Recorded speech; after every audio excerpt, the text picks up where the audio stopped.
Arkansas boy with a lifelong plan took the oath like his old man, then turned around proud and shook his hand. L.A. kid stood right behind, took a deep breath and signed on the line, while tears streamed from his mama's eyes. They hopped right up on that Greyhound bus, swapping stories. They laughed and cussed, and they talked about the girls that they loved. They made a pact, shined up their boots, got the call before it hit the news. No clue what they were about to do. Ladies and gentlemen, it is 4 p.m. Eastern Time. Welcome to the Finish This Fight Hour. My name is Glenn Baker. I'm your host, and I'm here with you again. Uncle Glenn loves you. Hey, we're going to take some time today. You know, there's a lot of junk going on in our country, man, and in our world. I believe, I've said this many times, I believe we're in the spiritual battle of a millennium, maybe longer. If God would open the eyes of our spirit eyes to the spiritual world for just a short period of time all at once, I think half the world would fall over from a heart attack. There's so much going on. But I want you to understand there's also good things taking place. And God is raising up warriors that have been anointed for their whole lives for a time such as this. We got several that's going to be coming on over the course of the next couple of weeks. I'm going to have Craig Sawyer here in about a week or so. He is fighting a battle across this country. Probably, he told me yesterday, the biggest investigation that he's ever had, arresting pedophiles for abusing our kids. I just got off the phone earlier with the representative for Lieutenant Colonel retired Doc Pete Chambers, who I've had on the show. Y'all remember. Doc's a great man. Retired Green Beret, retired medic surgeon for the military, for the Army. And he, guys, you want a secret? Old Glenn might become a Texan for about 2.5 months, beginning the 1st of January. He wants me on the road with him to help him win this fight for the governor of Texas. We may be doing that. You may be seeing me out on the road. But number 3, and not necessarily in that order, I want to bring on a great friend of mine. This young man and I met about 2.5 years ago. And he told me a story that I really had to chew on. I mean, it was a steak and it tasted good, but it was a little tough for me to absorb it, that it could be real and could be true. But guys, I'm telling you, God is moving. And I asked this young man to come on today. This is his first appearance on any podcast to talk about what he's doing. And so let me just go right into it and bring on my friend. Say hello to Tim Dillard. Hey, Tim. Glenn, are you going to finally get to Texas? It looks like it may be happening, buddy. I just found out about 30 minutes ago. Well, I guess I'll have to move again. Dude, I mean, you got to do what you got to do. It's not big enough for the two of us. It's a big state, but it's not big enough for the two of us. It's a big state, and I'm a little guy. I'm still looking for the young man. He's in here somewhere. You know, I learned the secret to staying young. There is a secret to doing that. And what's that? I'm sure you'd be curious because you're obviously aging rapidly. No, this is natural, baby. I ain't as much hair as you do. The secret to staying young is just be really immature. And if you're really immature, everybody thinks you're younger than you really are, no matter how old you look. So speaking of immaturity, the last time there was a show you had a few weeks back, and you had a guy on it, Ben Graham, who took the opportunity on the show to disparage me, my Cajun heritage, my Louisiana State University school, where I went to school undergrad, and a lot of other things. And I thank you for giving my platform to answer all these things that Ben had said. And, you know, there's really no answer because Ben is incredibly envious and jealous of most people in general, but me in particular. And so I just wanted to clear that. You know, I know people heard the bitterness in his voice. Yeah. when he was talking about me disparagingly, but it's just, we just tolerate Ben. That's the notorious Ben Graham. And you brought up LSU, and I want to actually give a praise report that God saved me some heartache in 1985. I was recruited to wrestle at LSU in 1985, and they got rid you of telling me that. Yeah, they got rid of the wrestling program that summer. And yeah. I ended up not going, and I'm like, oh, hallelujah, praise Jesus. I didn't have to become an Okie Cajun. Did you take a trip down there? I did. I liked it. Yeah. Yeah. So what class were you wrestling in? 126 pounds. My left leg weighs 114 right now. So, well, I lots of jokes come to mind, but since it's been recorded, I won't say any of them. let's move on, Tim, because I am. You and I are friends. I mean, I say that not begrudgingly. I'd be careful where you say that. But well, no, I'm actually going on record. I want you to understand. I'm taking credit, and I'm going on record and saying you and I are friends, and we've been talking for about 2.5 years about what you're doing right now. That is, I guess, finally, you've kicked enough gates down and enough people out of the way spiritually and physically to get to moving forward. So let's talk about Tim Dillard. Tim, LSU, you're a Cajun, you're a redneck. Yeah, what else have you got going on? And tell me about your life in the past. All right. Well, background first. Hillbilly, redneck, Cajun, Texan. And I am, if you've seen the old Andy Griffith show, there was a family that would come down out of the North Carolina hills to play bluegrass music with Andy. And are you the one that played the jug? The jug? No, but the name, that was a real bluegrass band. Yeah. And their name was the Dillards, and they're related remotely. So we come from that part of the world. We come from Tennessee. We began to migrate westward. Henry Dillard, one of our relatives, my son is named Henry Dillard. Henry Dillard went with Davy Crockett, died at the Alamo. They ended up in Alabama, Mississippi, cotton plantations during the Civil War in Mississippi. Great stories about that. And then the wayward ones landed in Louisiana, and I was the first one born in Louisiana. And then I did what most people do. I chased a woman to Texas and found the right one 30 years ago, and been here ever since, and love it here. And so, and 3 kids and doing great. Got three incredible business things happening. They all work together. They're kind of like 3 projects, but we had to put them in 3 different companies. And they're rapidly beginning to take form and hopefully start helping people.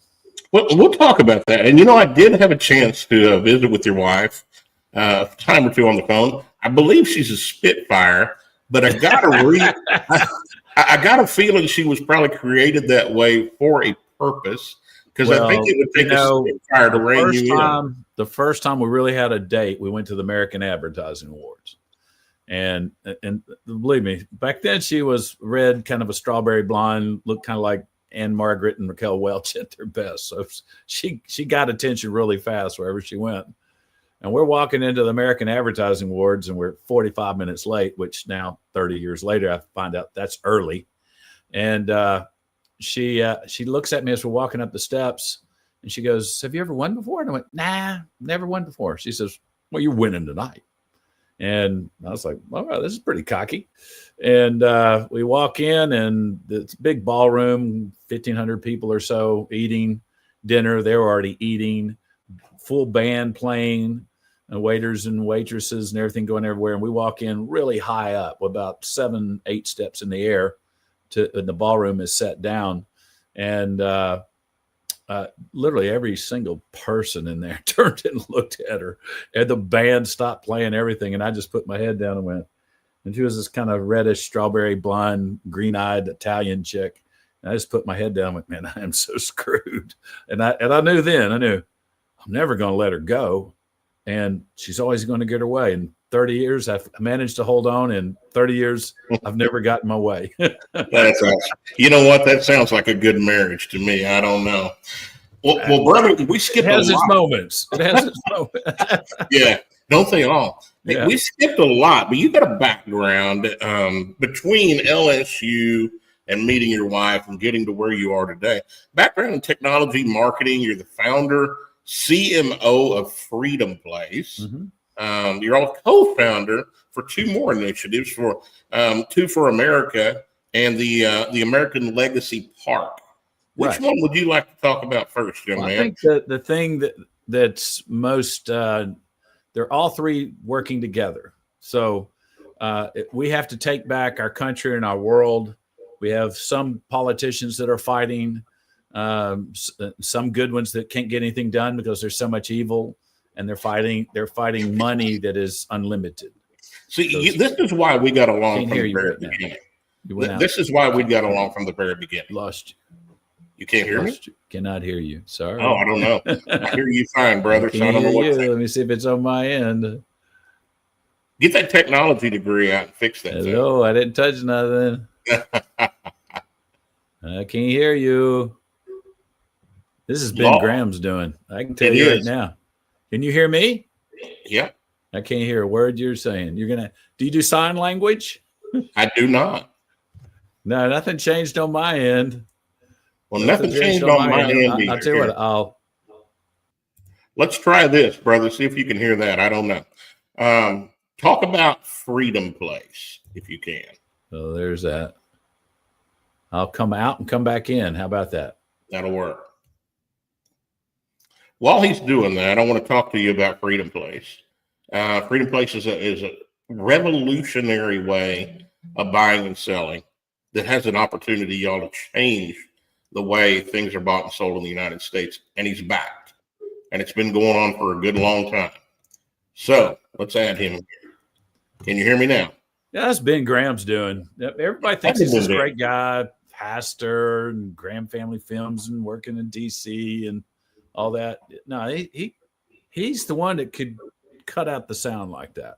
I wish we could bring him in so he could defend himself, but I didn't bring you in when he was pulling your nails. No, I didn't get any airtime while he was disparaging me and running down my heritage and everything else, which is normal for him. That's about as close to a compliment as I'll ever get from him. But it is. So anyway, we have to. The key has always been in the people, in and of and for the people, and we've been given a set of information that makes us think that we don't have to do anything. And the reality is we are the answer. And the way we're doing this is we have three projects. The first one, Two for America, is a common objective to rally the whole world. We're going to stop the whole world for 2 minutes. The number 2, 4, FOR, America.com. We're going to stop the whole world for 2 minutes to just pray for America. And this thing has spread in 8 weeks all over the world. And we've got Muslims, Buddhists, Jews, Christians. Don't have any Satanists or atheists calling yet, but they're welcome. So we're just going to shock the whole world because we need this common objective to bring us all together. And while there's been thousands of prayer initiatives and all good, this isn't that. And you can see what it is at the website, the number 2, 4, FOR, America.com. So this is different. This is all of us are going to pray at the same time. We've got a mobile app that will coordinate all of that. We've got a plan for our land that's at the American Legacy Park to coordinate a kind of an event from there as well. And then and so that's Two for America. Just stop the whole world, pray for America for 2 minutes, all of us together. The app is visible on the video on the site, and the site is kind of the app as well right now. So it's a very, very simple thing, but we're signing up leaders right now through the end of the year in every state and every country in the world, 195 national leaders and 50 state leaders. So what does that look like in the physical? And then let's talk about what that looks like in the spiritual. So in the spiritual or the physical? Either one. Which you pick one. So and we'll talk about the other. Physical is this, is all the things that you've gone through. 73 days in prison, no charges, didn't do anything, framed. Stuart Rhodes, who we both know, January 6th, all that up there. Craig Sawman Sawyer, who we were talking about, rescuing children, all the divorces that are going on in America, all the broken homes, all the children that are on drugs, all of these things are a result. And we're left in the micro where all these results are happening, trying to stop them and trying to help people that have these results. None of these results are accidents. They're all orchestrated out of the macro by evil people with evil plans and literally not billions, not trillions, but quadrillions of money to do anything they want. And so they fight us because they want control. I went to DC. One of my master's theses was on political advertising marketing. I got to go to DC in 1986 and get with some pretty powerful people at the time. And I was young, and I said, well, everything here is about power and money. And they went, no, man, everybody here has power and money. This is about control. And so that stuck with me. And now when you look at the battle that we're in right now, it's all about control. And so these evil people have orchestrated all of these things, and there's no accidents. And it's all being done on purpose. And we're all left scrambling in the micro, trying to make sense of our lives, trying to work 2 jobs or 3 jobs, whatever else we're doing, hold our families together, and on and on and on. And everything is against the family, and everything is against children. Everything is against prosperity, and everything. And it's just like, why is it so crazy and unfair? Because we let it happen.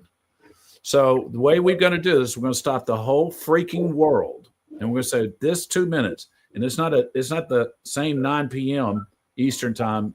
It's at 9 p.m. Eastern time, 24 time zones all around the world. 2 billion people get up, get on the app, pray for America for 2 minutes. And it will all be coordinated through a little simple app. It's very, very simple on the surface. It's very costly and difficult on the back end, but we got the team to do that. And so why are we doing that? Because we're going to shock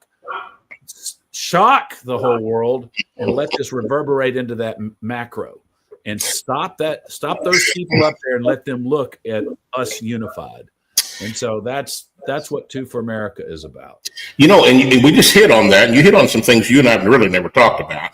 And you were talking about control and working 2 jobs and doing this. Y'all, I want you to pay attention to something here that he just said. He may not even know what he said. It's the hamster wheel that they've got us on to serve them. And I guarantee you, we're going to go to the spiritual side in a moment, but the physical side of the spiritual battle puts us, not just as Americans, but as citizens of this world, into slavery. We're still into slavery. If you go back to biblical times, Tim, Jesus went around and he found Peter. And he found James and John, and he found these guys that were fishermen. But I guarantee you the difference then as to now is they weren't fishing 8 to 12 hours a day, 6 days a week. They were fishing, grabbing the food, doing their thing, and then they were enjoying life. Yeah. And even back during that time, God had a lot of commandments about taking time off and enjoying what he'd given us. There was month-long festivals. We don't get that. We have to pay a mortgage. We have to pay a car payment. We have to have the best bags for our ladies. We have to have these things, these little trinkets that are being held out in front of us saying, come and get it. And that was not probably what you thought you were saying, but that's how I took it. It's control, which to me equals slavery and slave masters. Well, and that's the book Brave New World, written in 1932-33 by Aldous Huxley, who's him and his brother, and then the Dulles brothers were really the ones that helped form the United Nations. And he wrote it, and this is 1932-33. In the future, we will cause all mankind to love their slavery. And that's what most people do. It's like, oh, yeah, I'm going to go borrow $100,000 to get a college degree. I'll get a job working for the government. I'll work for 40 years, 30 years. I'll retire, get a pension, and I'll live the same day over and over. And it's Groundhog Day, and we don't know it. Yeah. And we don't realize the level of slavery that has been thrust upon us. And so, and that ties back into what I just said. We're going to shock this whole freaking system. And Well, the system is so much bigger than a lot of people know, too. You know, you said a word of quadrillions of dollars. That's hard to even fathom that can be real, but it can be because it's generation after generation after generation, going back hundreds, if not thousands of years. Right. This is not well, you can track this system. I've done it. One of the things I did, Glenn, I don't think I ever told you, but I had a chance to sit around for a year and a half and do nothing. And so I just studied and studied and studied. And I was red pilling. And I got to the point where I was really frustrated looking at history. And because history is always being rewritten, what's saying those who control the past control the future. So whoever is in the present is trying to change the past so that nobody can say, wait, you can't do this because in the past we never did it that way. So they can have what? So they can have more control. And so with what I did is I just studied and studied and studied, and I got really frustrated, and I realized, oh my God, there's no telling the truth. You can't find it. And then I'm as I told you, redneck, hillbilly, Cajun, Texan. So I'm stubborn. So I just kept trying to figure something out. And I noticed these different versions of history, like with JFK's killing or 9/11 or Abraham Lincoln or the Revolutionary War or whatever. They're no matter what the different facts or presentation of facts were, they always quoted the same people the same way because the facts had this, the facts could be changed. But so what I did is I just pulled all the quotes out and said, okay, I can depend on the quotes because it doesn't matter what the truth or the lie is. Abraham Lincoln is quoted saying the same things. JFK is quoted saying the same things. George Washington, Christopher Columbus, Robert Hunt landing in Virginia in 1607. All of these people throughout history say the same things no matter what the version of history is. So I put all the quotes on a timeline and I looked for a continuum, right? A beginning and an end. And my truth begins and ends with the word of God. And so I just pulled. And then the other thing you can depend on, and people, it gets a lot of bad press though, is money. You can depend on money. Money doesn't lie. So Glenn, if I come to Florida and I pull out your bank account, I'll know everything you value because your money is going to follow what you value. Well, there's some spiritual principles along that line. Out of the abundance of the heart, the mouth speaks. And I think we could translate that today. Out of the abundance of the heart, the wallet spins. That's good. Yeah, that's exactly right. Yeah, I mean, your money will follow what your heart's after. That's for sure. That's a really good point. So what I noticed then is, so I took what John says in, I think it's 1 John. Yeah, I think it's 1 John or 2 John. He says, the spirit of the Antichrist is already in the world. Now, later on, he's sitting on Patmos. He gets taken into heaven, and he's talking to Jesus. And Jesus tells him what it looks like. And he says, it's going to be about this controlling of buying and selling. That's what it's going to be about. And so I went, wow, if I track the money and the quotes from beginning to end, I can depend on what that is and even start filling in because you'll see a pattern. And dude, when I laid that out from year 20 to when I did this was about 2008, I sat back going, oh my God, I know history. Yeah. And because you could see all the quotes, you could see Abraham Lincoln saying in 1862, right after the war started, I'm fighting two armies, the Southern Army in front of me and the bankers to my rear. And by far the worst is the bankers to my rear. And then you study, well, why did he say that? And then he says the very next year, we've just given the American people the greatest gift we can give them, their own currency, free of debt. So then you got to go, why? Why would he say that? And you find out that if you study it out, it's not provable, but the conjecture can lead you to this conclusion, is that the British actually dressed up and were the soldiers at Fort Sumter. There were Southern generals in charge and some Southerners, but they made sure that war got started. That's, again, the quotes. You go to 1871, 6 years after the Civil War ends, and you have Tsar Alexander, Alexander Nicholas, Tsar Alexander II of Russia, who says in 1871, that war had nothing to do with slavery. It had to do with the financial interest of Europe. So he's pointing you to, and the National Security Plan just came out 2 days ago. I don't know if you saw that.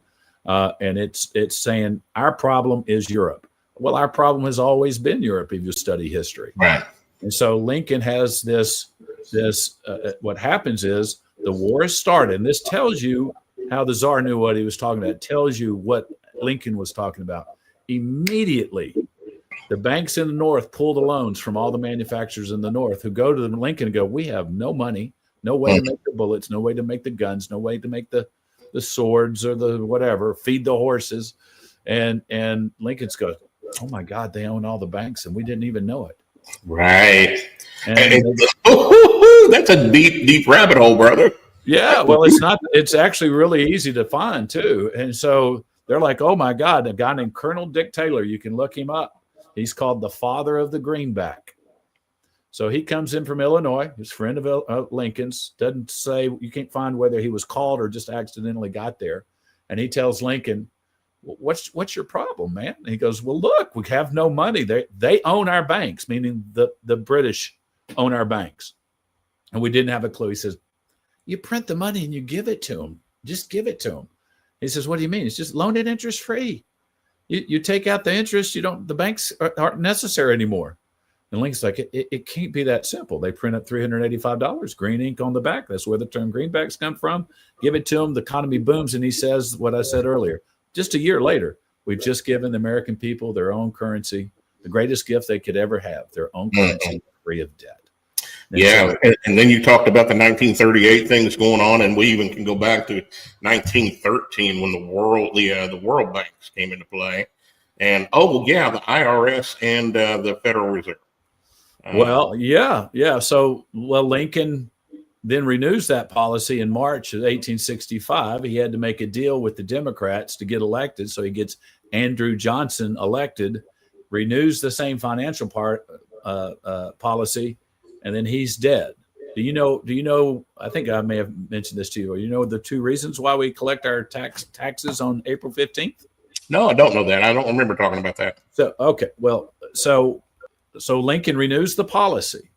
Keep in mind, 1871, 6 years after the year I'm talking about right now, he renews that financial policy of the government printing the money and loaning it interest free, which you talked about spiritual. Well, Deuteronomy says, you're not to charge interest on a brother. Well, we're supposed to all be brothers and sisters, right? And so he renews the same policy. That policy makes banks almost totally unnecessary. It eliminates the need for banks. And if you go back and look at everything from Benjamin Franklin and George Washington, and James Madison and Thomas Jefferson and others, and it was like, man, our real enemy is the banks. It's not the British. It's the banks. And so Lincoln renews the policy, and he's shot. Yeah, and he dies. How many times have we seen that scenario replayed over? He dies on April 15th, which is one of the two reasons. And you mentioned 1913, the formation of the Federal Reserve. Well, that didn't just happen overnight. That was in the works for 50 years, actually longer than that, because they tried. The Revolutionary War ended with a negotiated peace. We didn't win the Revolutionary War. It's a negotiated peace. The British kept all their soldiers, all their forts here, and the British got to print our money and stay in control of our money supply. Oh man, we could spend some time. And in fact, Tim, I'm going to ask you to be a guest for the next several weeks. Sure. Because there's a lot of stuff that you've got in your noggin there that we need to get out, and people just go, "Huh? What?" I'm pretty educated for a redneck though, and a lot of this stuff I know. Well, you're comparing yourself to me right now, so you're going to come out looking pretty good, I think. So let's continue along this path of Two for America. So we talked about what that looks like physically, and we're talking about maybe 1 billion people praying together. We're going to get 2 billion people. It's 2 billion. 2 billion for America. Two for America. Approximately 25% of the population of the earth. That's a big old ask. 25 to 33.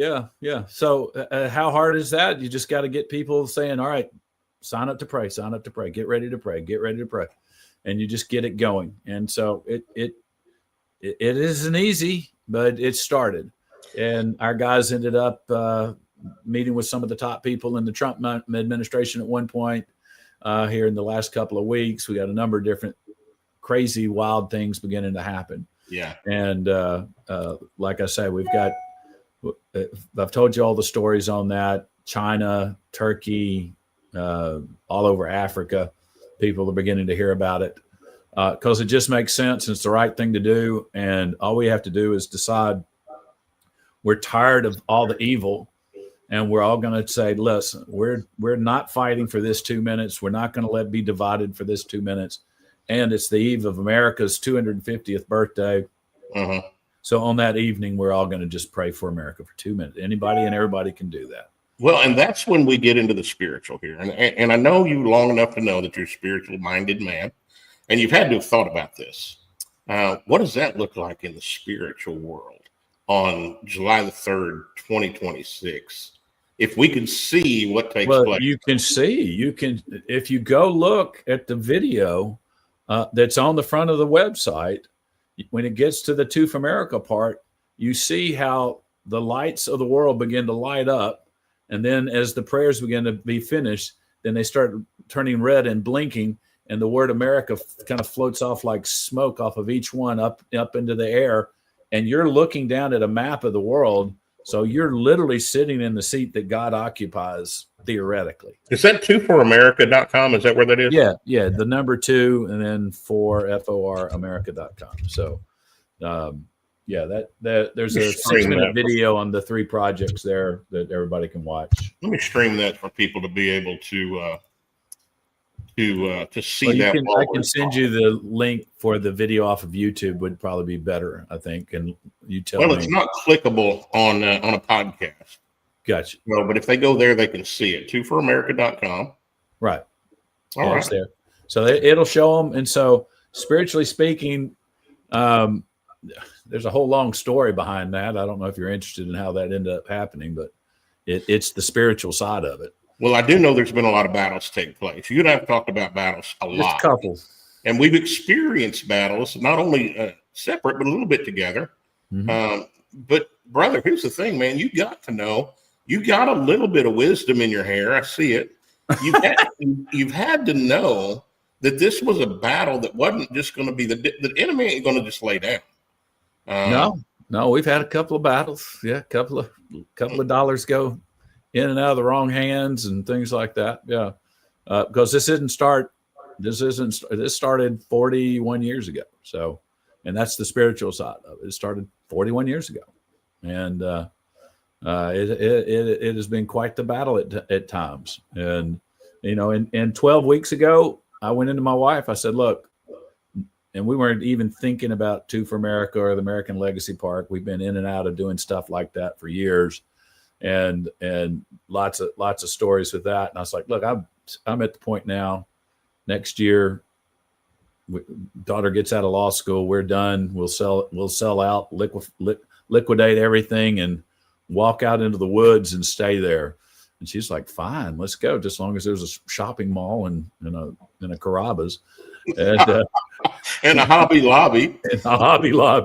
Oh my God. And I'm not kidding you. The next day, 5 different people called me the next day. And I was so I mean, the first thing that happened, a friend that's good friend. And he calls up at 8:30 in the morning. He's a Catholic guy. And he goes, I was at Mass today. And it was like a Wednesday or something. And he says, I was thinking of you. I felt like God wanted me to call you and tell you he's not done with you yet. I'm like, well, that's kind of interesting. All right. Well, thanks, buddy. And 30 minutes later, another call. About an hour later, another call. 2 more calls from people that know me. They all said the exact same thing. So the day after that, I went, all right, these things that are now called 2 for America and American Legacy Park, because Freedom Place was well on its way and should be launching hopefully from the Chicago area is what it looks like in January. But I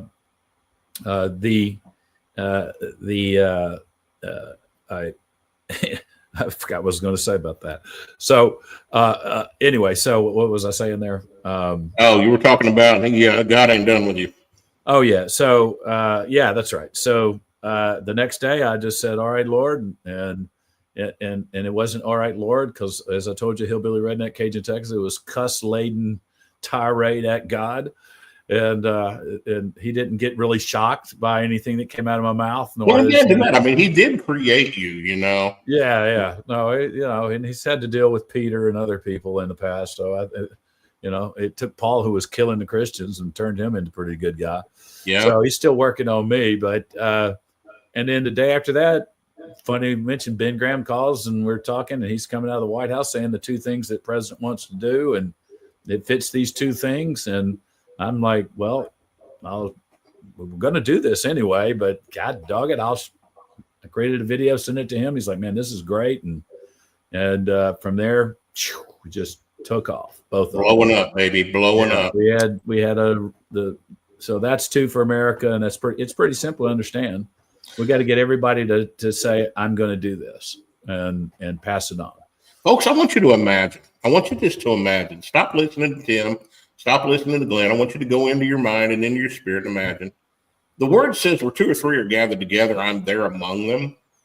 Can you imagine 2 billion people actually taking the 2-minute moment at the same time around the world to pray for this country? Well, why is this country special, Glenn? Well, this country's special because God anointed it to be special. This country's special because we've been a bastion of freedom for 249 and a half years, and we're getting our butts kicked right now in the physical. Not saying that's the way it's going to end, but we've been going through some battles. I've never seen anything like this in my 58 years. And for me to wake up in 2017 and say, this is not the country, Tim, that I fought for. I mean, I peed red, white, and blue, brother. Yeah. And my eyes were open to the evil and the corruption that's happening from the very top down to the bottom. And it's been happening so subtly. And we've been so brainwashed. And Tim, I even turned the media off. I turned the news off. Sure. 25 years ago. Wow. Because I didn't like that negative echo chamber going in my ear all the time. Had nothing to do for the reasons that I've got now. Right. So I think I got away from a lot of the programming maybe a lot earlier than some people did. Yeah, you did. Absolutely. But at the end of the day, I believed it too. So imagine 2 billion people hitting their knees at the same time, going before the throne of God and praying for mercy and protection and power for this country. What does that look like? Man, I think the heavens could possibly open up on that day, and we're going to see some things we've never, ever thought about before, or maybe not. God is sovereign. He's going to handle it the way he's going to handle it. But I do know in the spirit world, we're kicking the devil's butt that day. Well, that's the idea. Yeah. So there's 3 things we're doing, and we looked at how do we defeat this thing? We got to beat it in the macro. So there's 3 things we're doing. The first is we're going to have a common objective for the 2 billion Christians on the earth. There's 2.5 to 2.8 billion Christians. We want 2 billion of them. Again, it's already spreading into Muslims and Jews and Hindus, and some great stories of a friend that's going to help lead the Jewish population out of America. And he's really sharp dude. And he was like, well, we want to pray for America too, Tim. And I went, well, great. And I said, I got to tell you though, but since this spread to Turkey through a pastor that's in Turkey that I know, it's spread from there to Muslims, and they all want to pray for her. And he just sat there for a second and went, that'd be awesome. That'd just be awesome. I said, yeah, there's good Muslims. There's good, and just like there's bad Christians. I mean, just sadly, just Google, or I don't use Google, but on Brave or something, and put in pastor pedophile or pastor child sex or pastor rape or anything, or ministry. Well, and everybody wants to turn around and go, man, those Christians are bad, man. Those Christian pastors.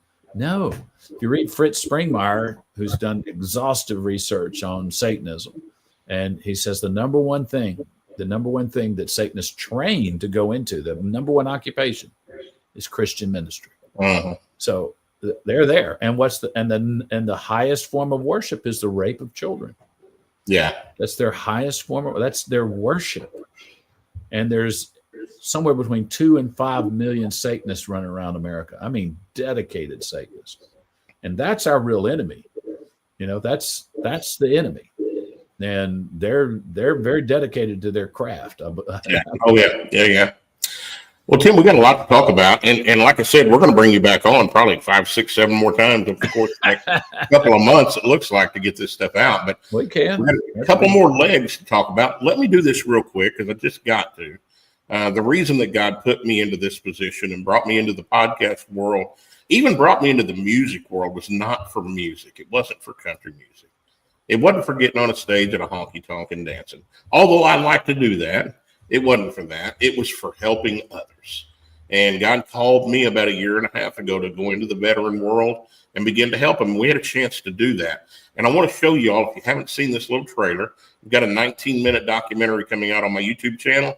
But take a hello to Joshua Holm and check this young man out and what we're being able to help him do and what we're going to continue to help other veterans do. Check this out.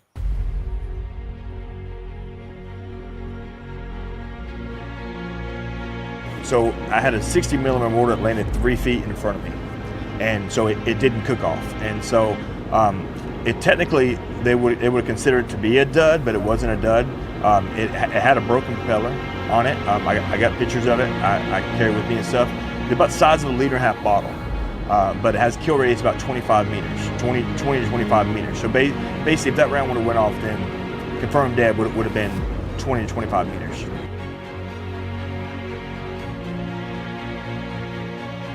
Been 31 months since I've been able to stand on even with a brace, or being able to take one single step. So it's been 31 months to the day yesterday. And then God leaned in and he said, you know what? You're going to do a foundation. You're going to be the one to help these boys, and some girls, I'm sure, get to walking again, back on their feet. It became so real when we physically came here and I physically got to see face to face to that unit, and knowing that, I mean, like I said, it's pretty much like an avatar. I mean, I felt like I, plugged in and we became one. Like I was breathing with it, like, I mean, it just incredible. I mean, I can't even imagine. I can't even describe the feeling that I have.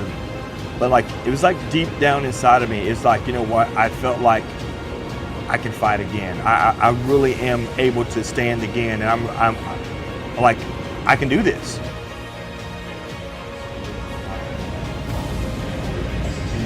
Like, I guess the sense of pride,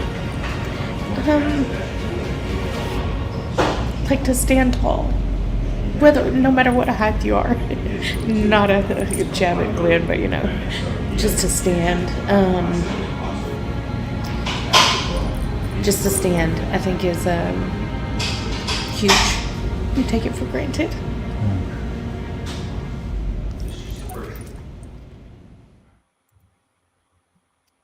Y'all, that dude right there is an absolute warrior. He was on his deathbed, and after he healed up, hit a 17 centimeter tear in his esophagus out of 23 centimeters.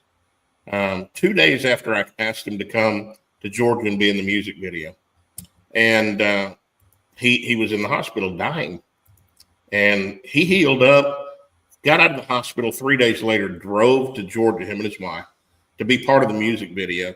And he couldn't talk. He was using a pad to communicate with people. And he's just a hero, man. He deserves to be able to walk again. We need your help. If you can, go to givesendgo.com/finish this fight. We're raising $150,000 to buy that unit for him as it goes through the FDA for approval, which should happen early next year. But not just $150,000. We're raising $15 million. We want to do 100 next year. Of our soldiers that can't walk, chest down, paralyzed, to be able to have the freedom to get up and walk again. So givesendgo.com/finish this fight. Help us out if you can. Tim, I'm going to come back to you and try to make us bigger again. Okay, here we go. Let's see if this works. Talk to me about the next initiative. Do you want to just keep eating? I get bigger that way, Glenn. Well, yeah, you got to. Yeah, me too. So we didn't, this go back to the spiritual on Two for America, because there's a lot more to that. And that's what you kind of asked about. And I was angling towards that. So the spiritual side of that is it began 41 years ago. And you said something about what you're doing for the soldiers, the vets that have been injured, right? The exoskeletons. Yeah. And you said I was called. Well, the Bible's real clear. I think it's in Matthew 22, and he says, "Many are called and few are chosen." And so what's happened is, again, truth has got to start getting out.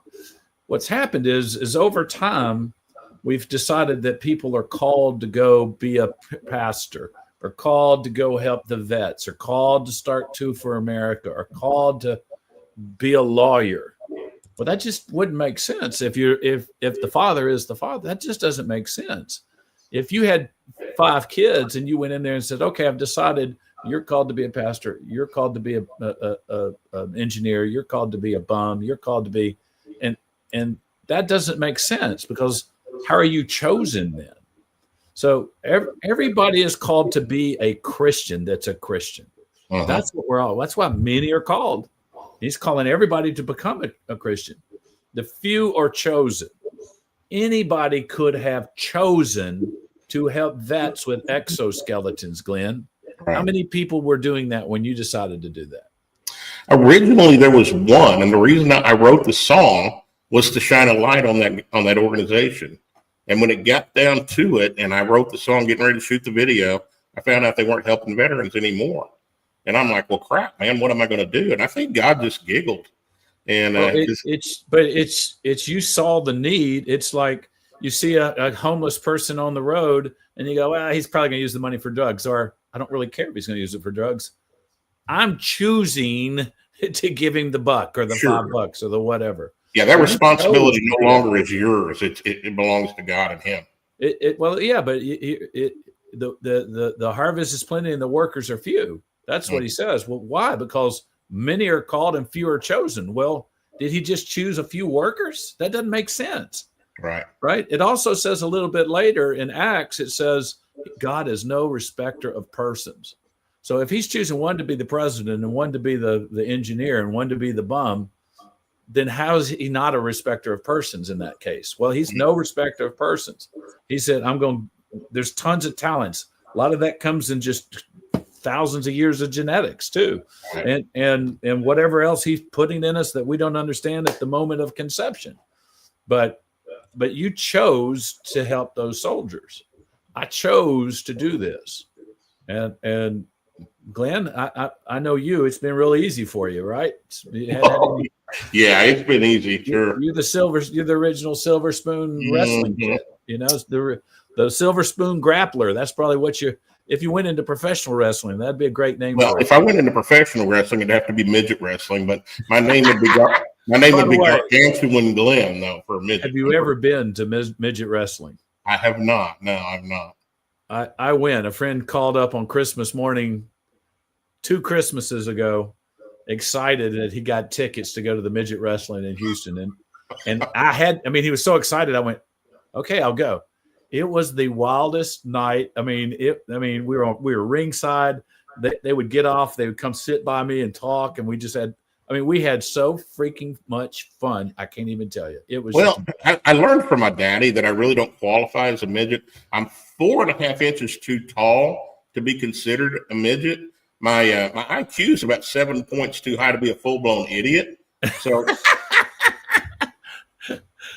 well, I'm hoping to one day get measured at triple digits on IQ myself. So that would be, I would like that. But yeah, so anyway, this is part of what I feel like I'm supposed to start doing. Like I told you, I've been asked to do a lot of things, and I just kept telling people no. And then something began to happen here in the last couple of weeks. It's like, no, it's time for you to start yapping your big mouth that you've saved up all this information for. Well, and so that's one of the things I want to dispel. Everybody's called. Yeah. Everybody's called. And I appreciate you doing that. I appreciate you pointing that out, because Anytime because I'm smarter than you and Ben Graham. Well, there's no doubt about it. Smarter than me ever. And I'm more godly than Ben Graham, but that's not. I can't even say that. I can't even tease him on that. That's even for me. That's too mean. So that's pretty low, yeah. And Ben, we're going to have Ben on with you one of these days. But let's jump over to the American Legacy. God, please, Jesus, oh God, please. We're going to do it. Let's jump over to American Legacy Park real quick, and then I'd like to end with Freedom Place. Okay. So well, American Legacy Park, your co-founder. In 2003. I had 20-something pastors and the big names. I don't even remember all their names, called and said, "We hear you're the guy to help us keep the 10 Commandments creche in the Supreme Court Rotunda in Alabama for Judge Roy Moore." And I went, "I have no idea what I can do." And they said, "Well, we heard you're the guy and we wanted some help." So we asked a few questions. And I said, "Well, I sense the urgency, and I know the urgency, and because of my background in politics and ministry and marketing and technology." And so I said, "Look, I don't know what we'll do, but I know everyone who has to eat tomorrow at noon Central Time." And this is 2003. So there wasn't two-way videos on the internet or even anything, right? It was, you had an internet and you had email, and you kind of had texting a little bit by then, but not much. And I said, "Look, noon tomorrow, we'll have something for you." And that night I had a whole staff of people, and we stayed up all night long, came up with something. And we convinced them the next day at noon in an hour meeting. Keep in mind, we had to build a website that night, which back then that was unheard of. Oh, we had to do all kinds of other things, branding. We formed a company, all kinds of stuff. And I convinced them that they were going to lose, which they didn't need much convincing on that. There was no way he was going to win that. And that what we would do is, it's judo. It's taking the momentum of the opponent and using it. And so I said, "We're going to lose, so let's just go lose in advance of the timing of the devil." So we're going to go in, we're going to call all the press who's going to come to see it because it's such a political hot ball in 2003. And we will ceremoniously remove the crest, take it to a location I've got. We're going to build something so that put a giant cross and a giant American flag up and put the 10 Commandments crest there and set up. And we had signups ready to go. Everybody all over the world will sign up for 15 minutes to come to America and pray for 15 minutes in America. And we'll video them, live stream them, so the whole world can see each person around the clock signing up to pray for America. And so in the history of mankind, there's Jesus walking on the water and Moses splitting the Red Sea, probably neck and neck for top miracle. That day, 20-something pastors were praising God and unanimously agreed to the same thing at the same time. Ooh. So it's not up there with walking on water or splitting the Red Sea, but it's right behind it. And so, but that night the lawyers called, they put the kibosh on it. The hillbilly redneck Cajun Texan came out, and they found out there were other cuss words they didn't know about. Oh. And we lost. And I found out later that a friend of mine was the guy paying all the lawyers. So wow. Against him. And the enemy within. So we kept that. When all this stuff began to happen in the last 10 weeks or so, we decided to trot this out, and just took what had been done 41 years ago and 22 years ago and combined it, and there was a bunch more pieces to it, and set up Two for America, and created and the American Legacy Park, which is, we're going to get every stinking monument, statue that's been taken out of the the public square, every painting. There's been lots of paintings removed, and every paper clip, and we're going to bring it to this land we have in Texas, halfway between Austin and San Antonio.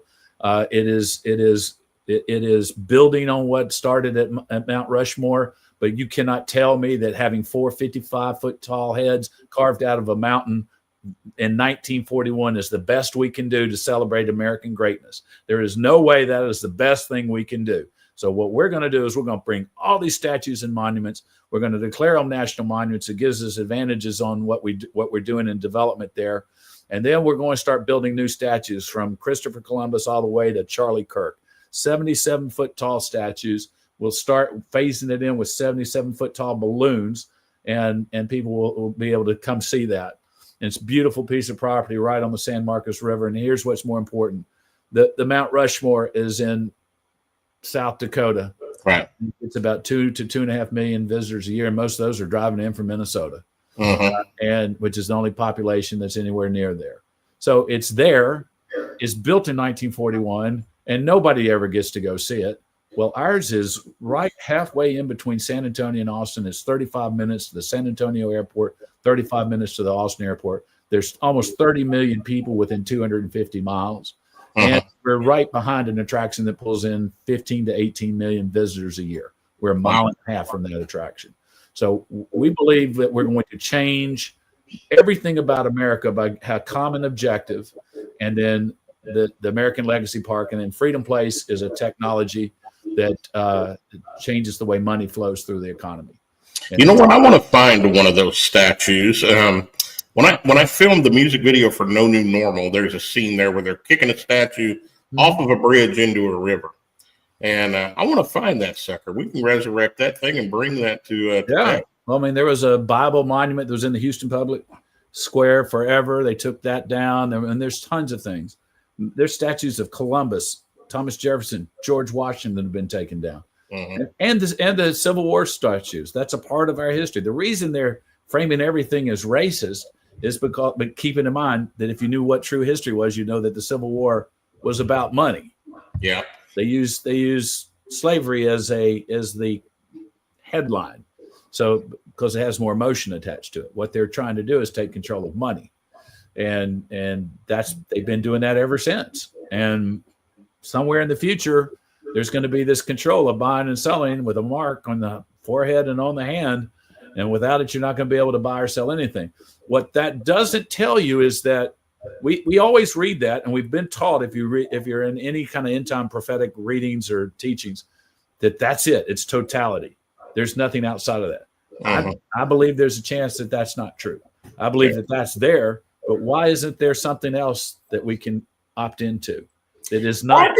Why is there not something else, Tim, that we can opt into? Because that opens up a whole nother thing, and I know we're running out of time, right? So that opens another thing, because why have we been taught the things we've been taught to believe the things that we believe that are totally false and easily proven false, easily, and it's not a little thing; it's tons of big things that are easily proven false, easily, like. Yeah. Why did they come off the gold standard? That's an incredible story. That ties into the movie The Godfather. And it goes back to slavery again, though, baby. To a degree. It's actually a little bit different than that. That actually ties into, if you saw Godfather 2, there was the Jewish mobster down in Cuba named Hyman Roth was his name. He was actually characterized. He was the movie character of a guy named Meyer Lansky, who's been popularized in a lot of different movies. But that's an incredible story. We'll get into that. I know we're up against time, right? We're up against time unless you want to go a little longer. We can go longer. I'll talk until either Ben gets on or your ears bleed out. So let's just. We'll do Ben Graham. You never know. I'll do as many of these as you want to do. And I think I can actually make it so that people are interested in what's coming out. Let's do a little teaser now. Let's do a Freedom Place teaser, because we're talking about buying and selling. Yeah. And right now, the way the economy in the world is designed, if you don't have it already, it's really tough to get it, baby. Now, I'm not talking about making a living, although it's tougher to make a living today than it was 10 years ago. Right. I'm talking about generational wealth and those kind of things. Sure. It goes to the top, and the top is much farther away than it used to be. Let's talk about Freedom Place. Do you want me to just do something or you want me to just describe it, or do you want me to do a promo? I want you to do what you want to do. If you want to do a promo, good. So, all right. So Freedom Place is a new technology. It's a technology that I've been working on. Our team has been working on for a number of years. It's been through a number of different things. It's very simple to understand. Forever, we've been sold the lie that big media and then big tech are necessary to broker our buying and selling. So the businesses are in a bidding war to see who can pay them the most money in order to get the most clicks, the most impressions, the most ads, the lowest rates, the most spots, the biggest ads, whatever. And so that's how that whole system works. Whoever gives big tech or big media the most money wins. And then all that money that goes to big tech and big media is used to do what? To destroy everything we hold dear: faith, family, and freedom. And that's how that works. That's how the system's designed. We talked about the macro. That is the linchpin of how they control us right there, because that is at the center of our buying and selling. Okay. So we looked at that and we went, wow, there's now $1 trillion spent on advertising. 70% of that goes to the big tech guys now. Amazon, Google, Facebook, 70%, $700 billion a year into what's called digital media. Right? And so we looked at that and went, well, wait a second, though, there's something else that's not showing up here. So coupons, rebates, discounts on the products. Right. So while all these businesses are in a bidding war to give $1 trillion to big tech and big media, they're also spending 3 times that much, 3 times that much on coupons, rebates, and discounts. So they're spending 3 times as much money going to people in discounts, rebates, and coupons as they're paying to the media to do what? To make everybody believe that what they're paying to media is working. It's not. So, Glenn, how many people in your phone? Don't answer. How many people in your email? Anybody that listens to it, how many people in your phone? How many people, how many people can you touch on social media? If you have a company, you might have a database. We're all connected. Yeah. We have a technology that will unlock that so that businesses get in a bidding war to give people the money. And then our technology then converts that whole process, without getting into the details, into commissions for people that are virally connected to the buyer that's buying something from a business that's only paying for sales. So businesses only pay for sales, takes all the risk out of the equation. Now, if you have the option of advertising and only paying for sales, no matter what business you have, tire store, pizza store, hotel, whatever it is, and you can only pay for sales, would you rather do that, or would you rather buy clicks and impressions from Facebook, or would you rather? So when you say only pay for sales, Tim, I've done the Facebook and the Google thing and paid for clicks and people to go to the website, and spent a lot of money and not made much money back. In fact, usually always right. And all the evil things that they support. Thank you, Glenn. That's that's what you did. Well, you're welcome. I mean, I do what I can do when I can do it. Yeah. Your support of evil is very much appreciated. Yes. Yeah. And so, but I've done that. So what are you talking about? Paying for a sale, only a sale? Well, how does that work? Well, have you ever hired a salesperson or been a salesperson that made a commission? Sure, yeah. That's the same thing. Well, getting down into the weeds of the technology is really very simple. If you've bought clicks and impressions, you understand how that works. You're choosing your geo, where you want this to appear, and your keywords. So if people are looking for pizza or tires, it'll show up if you have the highest bid. Right. If you don't, you're way down the list. Right. So it didn't cost you anything, but you want to get at least some visitors to your website. You at least want to get people to know that you exist. And so that's how that world works. Ours works the same way. It doesn't work any different, except we have the businesses bidding rebates. So they're competing with the same exact dollars in the exact same way, but instead of the money happening before a sale, it happens after the sale. And so you win by how much money you're willing to pay. The same thing that's happening now, except it's you win visibility based on how much you're willing to pay Facebook or Google or Amazon. Most people don't realize that Amazon made $70 billion in clicks and impressions this year. 70 billion. They're an advertising company, and other things. And so if you take that exact same process and then you win a sale and the money comes out, it's then viralized to people that are connected to that buyer. What we did that we think was the smart thing is the rebate jumps over the buyer and goes to the people that are virally connected to the buyer, so that what happens? So the business gets more sales. Right. So what happens? More people get more commissions. So what happens? The business gets more sales. So then what happens? So it's literally called a perpetual loop ecosphere. Think about that. A perpetual loop ecosphere where no risk is in the customer acquisition model. None. The business has no risk. And the people get the money that used to go to big tech and big media. And the AI will tell you Once you put it, if you use the right prompt like we did, the AI says this is an existential threat to Facebook, Google, and Amazon, and they're going to come after you. And buddy, they've already come after us, and we're not even up and running. You don't know anything about EMP attacks or anything like that? No, I don't know anything about any of that stuff. I didn't think you did. Anthrax or any of that stuff. We know nothing about all that. So I know way too many people that have been attempted murdered for stuff in the last 5-10 years. It's crazy to me. Well, Glenn, that don't happen. That's just conspiracy theory. Okay. All right. Tell that to my buddies. No, it's an evil world, man. It's an evil world.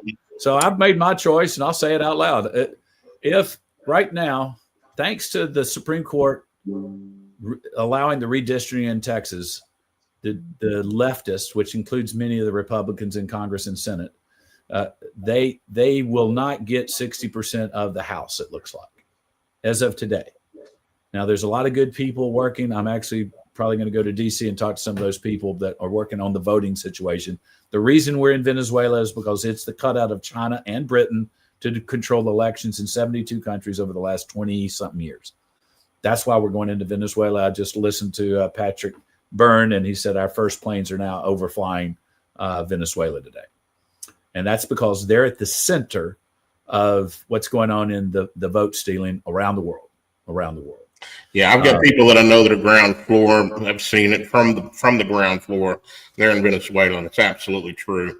Much deeper than most people have known up until now, until recently. Our tier 1 guys have been in New Zealand for months training for the terrain in Venezuela. And if anybody knows how that works, if they're training for it, it's going to happen usually. So, yeah. But anyway, so we can keep talking when we get another day, if that's all right. And let's do this. Let's finish real quickly. I want to take this back down to the very simple. Sure. Talk to me like I'm 8.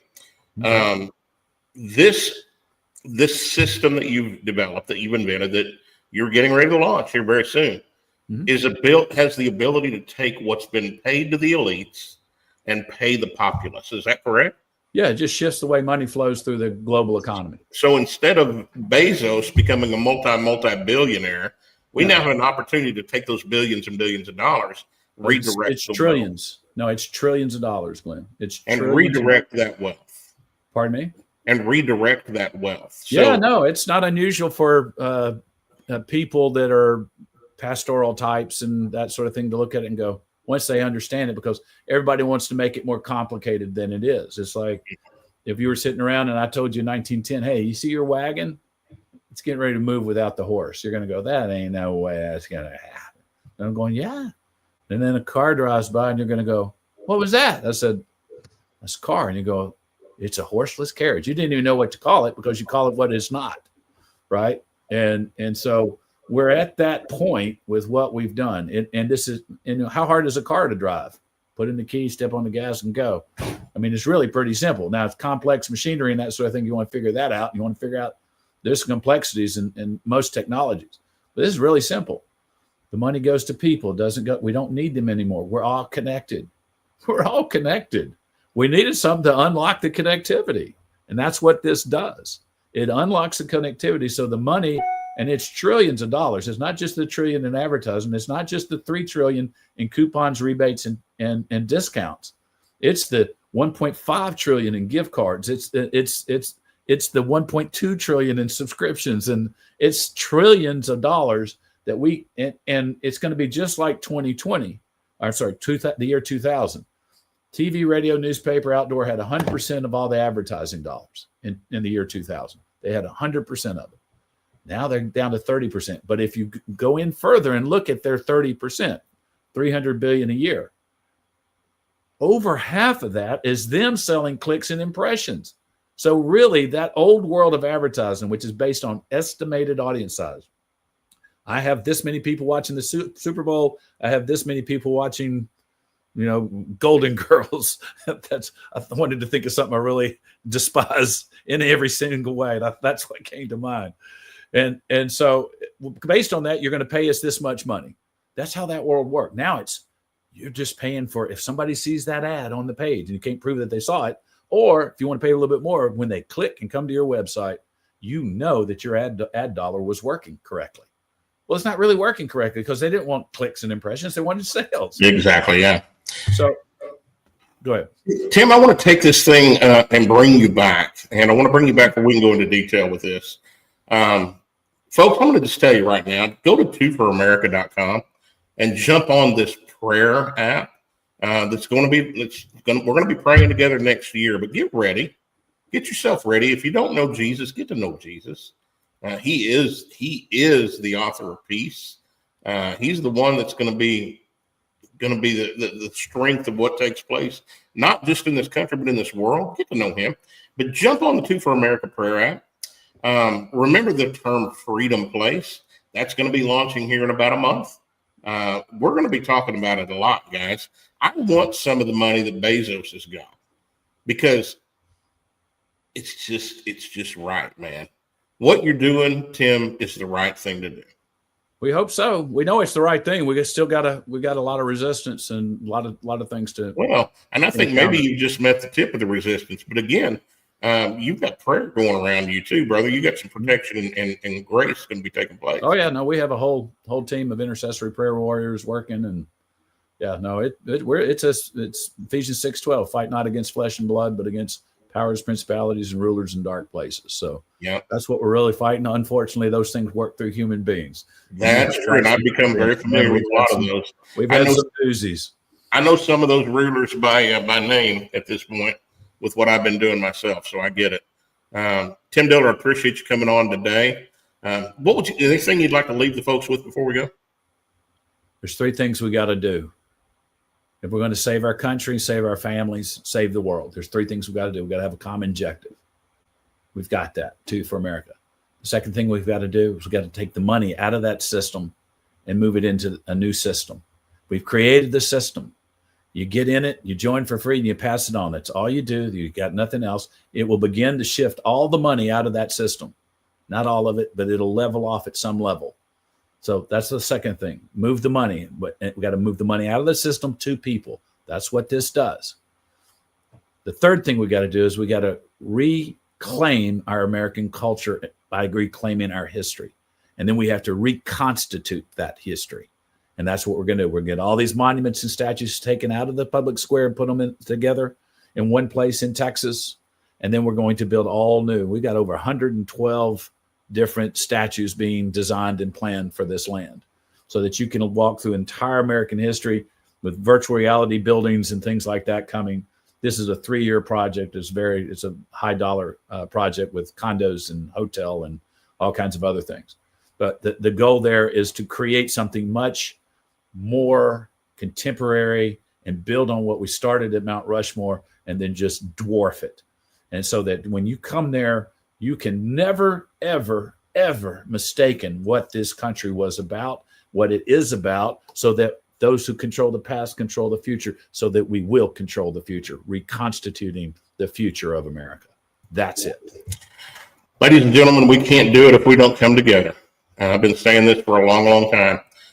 Tim cannot do this alone. I cannot do what I do alone. You can't do what you do alone. We've got to come together, and there's power in people. There's power in strength and in prayer, and there's power in actions when we come together as a family. Ladies and gentlemen, I'm going to bring Tim back. Tim, I want you to stick around for just a minute after I shut this thing down. We'll schedule the next one. But ladies and gentlemen, remember this. Jesus loves you. Tim Dillard loves you.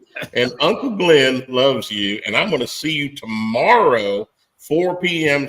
Eastern time, same spot. Come check us out. Y'all have a great night. Awesome. Forward, halt, left, left, left, right, your left, left, left, right.